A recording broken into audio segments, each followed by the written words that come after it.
Capricorn လေးတွေမင်္ဂလာပါဒီနေ့တော့Capricorn လေးတွေအတွက်ကို no contact timeless reading လေးလုပ်ပေးပါမယ်ဒီ reading ကဘယ်ဆက်ဆံရေးမဆိုကြည့်လို့ရပါတယ်ကိုကလက်ရှိမှာ ace ပဲဖြစ်ဖြစ်เนาะလက်ရှိမှာဆက်ဆံရေးထဲမှာပဲဖြစ်ဖြစ်เนาะ situation ရှစ်မှာပဲဖြစ်ဖြစ်အကြောင်းကြောင့် no contact ဖြစ်သွားတယ်ဆက်ဆံရေးကို ghost လောက်သွားတယ်ဘာလို့လဲမသိဘူးဆိုရင်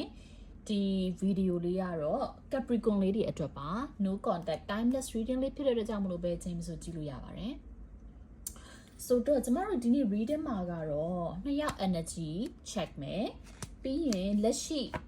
เนาะသူ့ရဲ့ခံစားချက်သူ့ဘဝမှာဘာတွေဖြစ်နေလဲเนาะအဲ့ဒါတွေကိုကျမတို့detail လေးသွားမယ်ပြီးရင်နှစ်ယောက်ရဲ့အနာဂတ်နှစ်ယောက်ဘာတွေဆက်ဖြစ်မလဲပေါ့เนาะပြီးလို့ရှိရင်တစ်ဖက်လူရဲ့ရင်တွင်းစကားကိုတော့ဒီ oracle card လေးနဲ့ကျမတို့အဆုံးသတ်ပါမယ်ဆိုတော့အခုအရင်ဆုံးနှစ်ယောက် energy check ဖို့အတွက်ကိုအခုကြည့်ရသူကနေပြီးတော့စိတ်ထဲမှာတစ်ဖက်လူရဲ့နာမည်လေးကိုခေါ်မျက်စိလေးမှိတ်သူ့ရဲ့မျက်နှာလေးညောင်ပြီးတော့သူ့တစ်ဖက်လေးအာရုံပြုထားပေးပါနော်ဆိုတော့ Capricorn လေးတွေအတွက်ပါ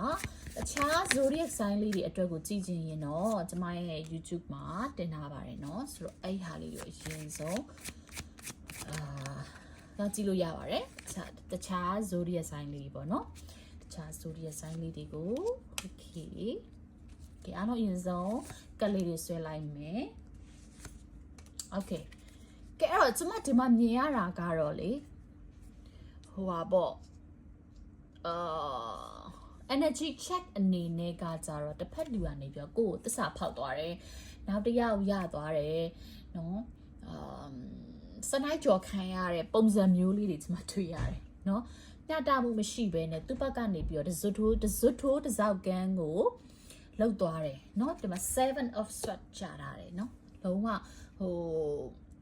तू ကအရင်ကတည်းကလည်းကို့ပေါ်မှာလေအရန်အနိုင်ကျင့်တယ်တလားမျှတတဲ့ဆက်ဆံရေးမရှိဘူးကိုကလည်းဒီဆက်ဆံရေးထဲမှာပျော်နေလားဆိုတော့မပျော်နေဘူးเนาะအဲ့လိုမျိုးပုံစံမျိုးကိုတွေ့ရတယ်เนาะဆိုတော့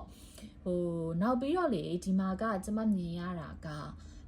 ကိုနဲ့ဇလန်းတိတိကျကျမပြတ်ဖဲနဲ့နောက်တစ်ယောက်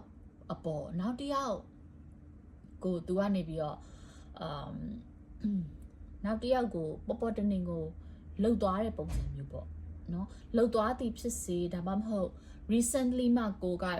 ကဒီအကြောင်းအရာတွေကိုသိပြီးတော့ shock ရနေတဲ့ပုံစံမျိုးကျွန်မတွေ့ရတယ်နော်ဆိုတော့လက်တလောမှာကဆက်ဆံရေးနဲ့ပြောရမှာဆိုကိုနဲ့လက်တလောမှာကိုနဲ့ကလည်းဆက်ဆံရေးကမပြတ်နော်သူကနေပြီးတော့ခြံခုံသွားတဲ့ပုံစံမျိုးပေါ့ဒါမှမဟုတ်စနိုက်ကြော်သွားတဲ့ပုံစံမျိုးเนาะကျွန်မဒီမှာမြင်ရတာကတစ်ဖက်တပ်ပါတီကလည်းအရင်သူ့ပေါ်ကတ်တဲ့ပုံစံမျိုးတွေเนาะအခြေအနေကြောင့်ဖြစ်သွားတဲ့ပုံစံမျိုးတွေမထင်မှတ်ပြန်ဖြစ်သွားတဲ့ပုံစံမျိုးတွေကိုလည်းကျွန်မတွေ့ရတယ်เนาะဆိုတော့အခုကြည့်ရသူအနေနဲ့ကတော့အရင် shock ရပြီးတော့เนาะညဆိုရင်လည်းအိမ်မပြောတာသိလားဒါပေမဲ့အခုကြည့်ရသူကစိတ်တက်မှာကြောတယ်เนาะကိုဘာလောက်ကမလဲဆိုတော့ကိုသိတယ်เนาะဟို shock ရတယ်ဆိုရင်လည်းအရင်သွေးပြတ်မတက်မဖြစ်ဘူး the star เนาะ healing လုပ်နေတယ်เนาะအခုချိန်မှာတော့ definitely ရ no contact ဖြစ်နေတယ်ပေါ့เนาะ so don't ကျမတို့လက်ရှိသူ့ရဲ့ဖြစ်ပျက်နေတဲ့အရာတွေနဲ့ပတ်သက်ပြီးတော့ခံစားချက်လေးပေါ့เนาะတစ်ဖက်လူရဲ့ခံစားချက်ကိုကျမတို့တက်ကြည့်ရအောင်မရှိသူလောက်သွားတဲ့အရာတွေပေါ်မှာသူဘာတွေဖြစ်နေလဲသူဘာတွေခံစားနေရလဲသူ့ရဲ့အတွင်းစိတ်ခံစားချက်ကိုကျမတို့တစ်ချက်ကြည့်ရအောင်နော်သူစိတ်ထဲမှာလည်းအရန် burden ဖြစ်နေရဲ့တဲ့လားအတွင်းထဲမှာလည်းစိတ်ထဲမှာလည်းလေပိတ်မိနေမပြောဘူး the lover နော် okay ဟုတ်ပြီ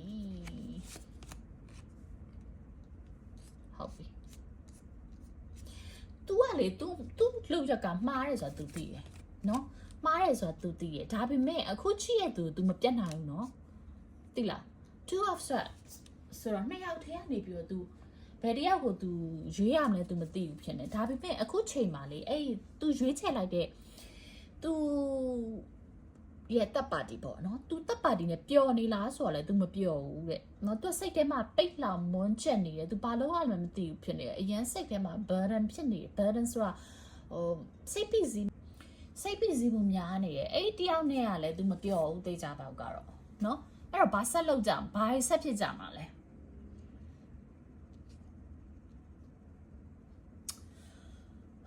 ကျမမြင်တာလေအခုချီးရဲ့သူကလေချစ်တော့ချစ်တယ်သလားဒါပေမဲ့အတန်တရားနော်ဘာလို့တင်နေဘာဖြစ်တင်နေဆိုတော့ကောင်းကောင်းသိရအခုချီးရဲ့သူကနော်တစ်ဖက်လူကတော့သူ့ရဲ့အခုချိန်မှာသူ့ရဲ့အမားတွေသူ့ရဲ့လုံရက်တွေနဲ့သူ့အတွေးတွေထဲမှာသူပိတ်မိနေတယ်သူ့အတွေးတွေထဲမှာသူ track ဖြစ်နေတယ်သိလားသူအသက်ပါတီနဲ့ကလည်းသူကလွန်ကျူးကျူးထိဖြစ်သွားတဲ့ပုံစံမျိုးကိုကျွန်မမြင်ရတယ်เนาะဘာလို့လို့မှမသိဘူးအဖြူမဲမသေးခွဲဘူးเนาะသူအခုချီးရဲ့သူနဲ့ပတ်သက်ပြီးတော့လဲသူယတိပြတ် 100% မပြတ်နိုင်ဘူးเนาะသိလားမပြတ်နိုင်ဘူးဆိုတော့ဒါမဲ့ဒီ the lover ကိုကျွန်မ clarify ထပ်လုပ်မယ်เนาะဒီ the lover နဲ့ပတ်သက်ပြီးတော့ဒီ the lover က what does it mean ပေါ့နော် three of pentacles ကြာတယ်နော်အဲ့တော့ဒီသုံးပွင့်ဆိုင်ဇလန်းမှာကအရင်ရောရှုပ်ထွေးမနေဘူးเนาะသူတွေးဝင်နေမယ်သူဘာလို့လောက်မှမသိဘူးဖြစ်နေမယ်เนาะအဆက်တွေရတော့လေလောလောဆယ်ကတော့လုံးဝမဟုတ်ဘူး no contact အခြေအနေပဲဖြစ်နေအောင်မယ်ဒီလားဘာလို့လဲဆိုတော့ तू ဒီနှစ်ယောက်ကြားမှာ तू ဖြာများနေတယ်ဆိုတော့ကျမအခုပြောချင်တာက तू အခုကြည့်ရသူကနေပြီးတော့လုံးဝလေအဆက်တွေပြန်မလုပ်ပါနဲ့เนาะဒီတိုင်းလေးပတ်ထနာထားလိုက်ပါအဆက်တွေလုံးရင်ပို့ပြီးတော့ကိစ္စတွေကရှုပ်ထွေးပြီးတော့သူ့ပေါ်ဖိအားပေးသလိုဖြစ်ပြီးတော့ကိုနဲ့သူနဲ့ကပို့ပြီးတော့ဝေးသွားစီတဲ့အခြေအနေမျိုးဖြစ်သွားလိမ့်မယ်เนาะဆိုတော့ကျွန်မအခုဒီမှာအကြံတစ်ခုပေးချင်တာကတော့ကိုဘက်ကစပြီးအဆက်တွေလုံးဝမလုပ်ပါနဲ့เนาะမလုပ်ပါနဲ့ဘာလို့လဲဆိုတော့အခုချိန်မှာသူကအရန်တွေ့ဝင်နေတယ်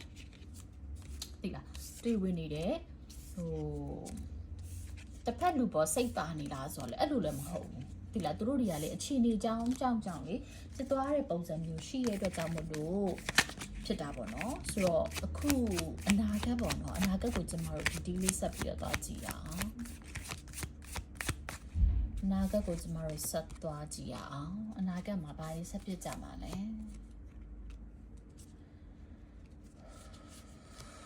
ကဲအနာဂတ်မှာ two of swords ပဲပြန်ကြပါရင် five of pentacle okay ace of pentacle deathကဲအဲ့တော့လေကိုနဲ့သူတွေကဇလန်းမပြီးသေးဘူးเนาะသူကနေပြီးတော့ပုံစံအစ်စ်တစ်ခုနဲ့ကိုဘဝတွေကိုပြန်ပြီးတော့ဝင်လာလိုက်မယ်သိလားအခုကြည့်ရသူကနေပြီးတော့လေအခုချိန်မှာတော့ပူလောင်နေမှာပေါ့နော်ပူလောင်နေမယ်စိတ်ဆင်းရဲနေမယ်စိတ်ညစ်နေမယ်ဟုတ်လားစိတ်အစင်မပြေဘူးပေါ့နော်ပြောရမယ်ဆိုရင်ဒါမဲ့လေကို healing လုပ်နေတဲ့ပုံစံမျိုးလဲကျွန်မတွေ့ရတယ်เนาะအရှိမလဲ the star ပါထားတယ်เนาะဆိုတော့ healing လုပ်နေတဲ့အခြေအနေမှာပြောချင်တာကအဲ့လိုမျိုးတွေဖြစ်နေပြီမယ်လေအခုအချီရဲ့သူကအခြေအနေတွေကိုကောင်းကောင်းကင်တွယ်နိုင်တယ်သိလားဆိုတော့လုံးဝ no contact မလုပ်ပါနဲ့သူပြန်ဆက်သွယ်လာပါလိမ့်မယ်เนาะပြန်ဆက်သွယ်လာမယ်သူနဲ့တပ်ပါတီနဲ့အခြေအနေကြည့်မယ်เนาะသူနဲ့တပ်ပါတီယာကိုအရင်ဖြစ်နေတာသလားအမှန်တော့လေတပ်ပါတီယာကိုဖြစ်နေတာတပ်ပါတီယာကိုအရင်လိုက်ကတ်နေတာเนาะဇလန်းနေစင်နေတာ control လုပ်နေတာဆွဲထားနေတာကဲတော့ तू ကအလောက်ကြီးမဟုတ်ဘူးเนาะ तू ကအလောက်ကြီးမဟုတ်ဘူးအဲ့တော့ strength เนาะအဲ့တော့အခုချီတဲ့သူကိုပြောချင်တာကသူပြန်လာလိုက်မယ်เนาะအဆက်တော်လည်းပြန်လာလိုက်မယ်သူကိုဘွားတွေကိုပုံစံတစ်မျိုးနဲ့ပြန်လာလိုက်မယ်เนาะဒါပေမဲ့တော့ဟိုချက်ချင်းတော့မဟုတ်ဘူးအချိန်ကာလတစ်ခုရောက်လို့ရှိရင်ဟုတ်လား the magician ကွတ်တိသူကိုဘွားတွေကိုပြန်လာလိုက်မယ်အဲ့တော့ကိုကသူ့ကိုလက်ခံတာလက်မခံတာကတော့ဒါအခုကြည့်တဲ့သူရဲ့သမိုင်းပေါ့เนาะကိုကလက်ခံလဲလက်ခံလက်မခံလဲလက်မခံတယ်ဘာလို့လဲဆိုတော့အချင်းကြီးကအရင်ရှုပ်ထွေးတယ်เนาะအချင်းကြီးကအရင်ရှုပ်ထွေးတဲ့ကြောင့်မို့လို့ပြန်လာမလားဆိုရင်တော့တေချာတော့ပြန်လာမလဲအဆက်တွေပြန်ရမယ်အချိန်အားဖြင့်ကျွန်မမြင်တာကတော့3လနေပြီးတော့6လအတွင်းကိုမြင်တယ်เนาะဒါပေမဲ့တစ်ခုရှိရအခုအချိန်မှာကိုဘက်ကစပြီးလုံးဝ contact မလုပ်ပါနဲ့เนาะကိုဘက်ကစပြီးလုံး contact လုပ်လိုက်တာနဲ့ကိုဟာတဆင့်ဟိုပါဖြစ်သွားပြီကျွန်မပြောတာလေเนาะဆိုတော့ နားလည်မယ်လို့မျှော်လင့်နေအခြေအနေတွေအရန်ရှုပ်ထွေးတယ်ဒါပေမဲ့သူကိုဘွားတွေကိုပုံစံအသစ်နဲ့ပြန်လာနိုင်မယ်နော်ဒါပေမဲ့လက်ခံတာလက်မခံတာတော့ကျမခုနပြောတဲ့အတိုင်းပဲ up to you နော်အခုချီးရသူရဲ့သဘောပဲဒီလူကောင်းတာမကောင်းတာလည်းကိုပဲအသိဆုံးပေါ့နော်ကိုနဲ့သူနဲ့ဆက်ဆံရေးကိုတော့ကိုပဲအသိဆုံးကွယ်နော်ဆိုတော့အခုကျမတို့နောက်ဆုံးအနေနဲ့တစ်ဖက်လူရဲ့ရင်တွင်စကားပေါ့နော်ရင်တွင်စကားလေးကိုကျမတို့တွားလိုက်ရအောင်ကဲအဲ့တော့ပထမဆုံးကြာလာ we are living to separate life ကဲနော်ပြောတဲ့အတိုင်းငါတို့ကအခုလောလောဆယ်တော့ကဘာချားပါပြီတဲ့သိချတာပေါ့နော် I push you away because I don't want the response ငါနင်းကိုငါဘွားရရနေပြီးတော့အဝေးကိုလွင့်စင်သွားအောင်ငါလှုပ်လိုက်မိသလိုဖြစ်သွားတယ်တဲ့နော်အဲ့ပုံမှာလည်းငါဘာမှတာဝန်ယူခြင်းစိတ်တာဝန်ခံတဲ့စိတ်မရှိဘူးပေါ့နော်ဆိုတူအမားတွေကိုသူသိရသလားနော်ငါနားမလဲဘူးတဲ့ငါပေါ်ဘယ်လိုမြင်မလဲဆိုတာပေါ့နော်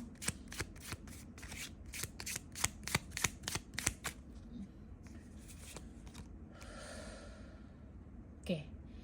ငါတော့နဲ့ပတ်သက်ပြီးနဲ့ဆက်ဆံရေး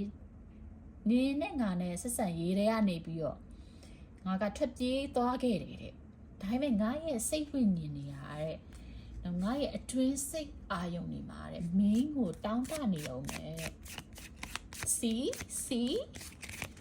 စမပြောရနော်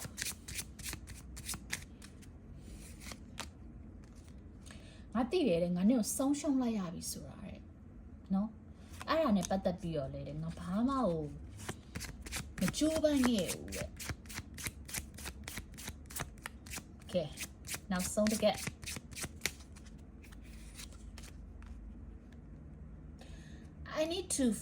I need to free myself from fear and doubt I'm a cage bird နော်သူအခုလောလောဆယ်မှာလေသူငတ်လောက်အိမ်ထဲမှာသူပိတ်မိနေတယ်လို့ပဲသလားကြောက်ရွံ့မှုတွေနော်တန်တရားတွေပေါ့နော်ငါ့ကိုဘယ်လိုထင်နေမလဲနော်သူအရန်စိတ်ထဲမှာအရန်ကိုငါလောက်အိမ်ထဲမှာပိတ်မိနေလို့ပဲသူကခံစားချက်တွေကဖြစ်နေရတယ်နော်ဆိုတော့ကဲအားလုံးပဲဒီနေ့တော့ဒါက